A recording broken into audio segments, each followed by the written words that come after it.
আমার হাতে দেখতে পারতেছেন মেটাল আইস কিউব। এটা ছবি থেকে সবাই আসলে জিজ্ঞেস করছেন যে এটা কিভাবে কাজ করে। এটা আমরা ফ্রিজে রেখে দিয়েছিলাম। আর আমার হাতে আছে হচ্ছে কোকা কোলা, অন্য কিছু না ভাই, এটা কালার দেখে বুঝতে পারতেছেন।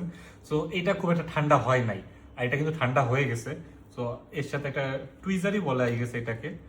তো আমি এটা দিয়ে দিই কারণ এটা অনেক ঠান্ডা।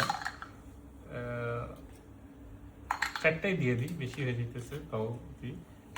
এইটা ঠান্ডা হয়ে আছে আর এটা ইনস্ট্যান্টলি ঠান্ডা হয়।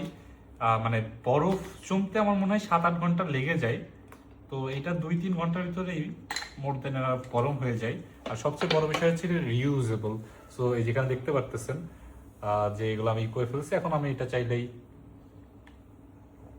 ভালো, বেশ ঠান্ডা হয়েছে যতটুকু, মানে এতটুকু সময়ের ভিতরে আমার মনে হয় 1-2 মিনিট রেখে দিলে এটা 10 ডিগ্রি এর কাছাকাছি বা আরো নিচে নেমে যাবে।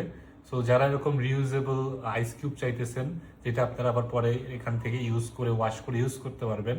আর এটা অ্যালুমিনিয়াম স্টিল, সরি স্টেনলেস স্টিলের, তো এটা ইউজ করা মোটামুটি সেফ বলা যায়। বাচ্চাদেরকে দূরে রাখবেন জাস্ট, এটা আমি বলবো। বাট যারা বড়রা আছেন আপনাদের কোকা কোলার সাথে ইউজ করতে পারেন। এটা ইউজ করার মেন রিজন কি? আপনি বলতে ভাই আমি তো এত টাকা দিয়ে কেন কিনবো? আপনি যদি কোকের ভিতরে বা কোনো ড্রিঙ্কস এর ভিতরে নর্মাল আইস কিউব ইউজ করেন, তাহলে ওটার পানিটা যখন ছাড়ে তো টেস্টটা চেঞ্জ হয়ে যায়, এটাতে টেস্ট চেঞ্জ হয় না। সো আপনি জুস খান, কোক খান বা অন্য কিছু খান, যেটাই খান সেটাতে কিন্তু আপনি এটা অ্যাড করতে পারবেন, এবং অ্যাড করলে এইটা ঠান্ডাটা ইনস্ট্যান্টলি হবে। আমি জাস্ট দেখাই যে গ্লাস কিন্তু ঠান্ডা ছিল না এতটা। সো এখন আমি এই যে দেখেন কতটা ঠান্ডা হয়েছে। So thank you, I will enjoy my food. And আপনারা এটা চাইলে কিনতে পারেন।